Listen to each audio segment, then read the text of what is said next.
قبر میں عہد نامہ وغیرہ رکھنا، اس کا کیا حکم ہے؟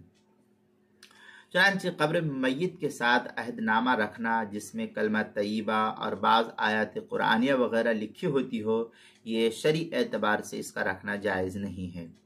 اس میں اللہ تبارک و تعالیٰ کے مبارک نام کی بے حرمتی اور اہانت لازم آتی ہے۔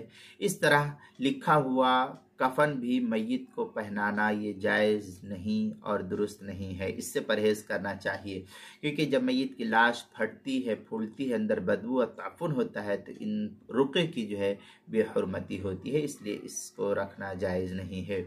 فتاوی شامیہ میں ہے فالمنع هنا بالاولا ما لم يثبت عن المجتہد او ينقل فيه حدیث ثابت فتأمل۔ اس طریقے کی عبارت فتاوی شامی جو زکریا بگٹی دیوبند کا ہندی نسخہ ہے، اس کی تیسری صفحہ 157، کتاب المسائل اس کی دوسری صفحہ 100 پر اس کو نقل کیا گیا ہے۔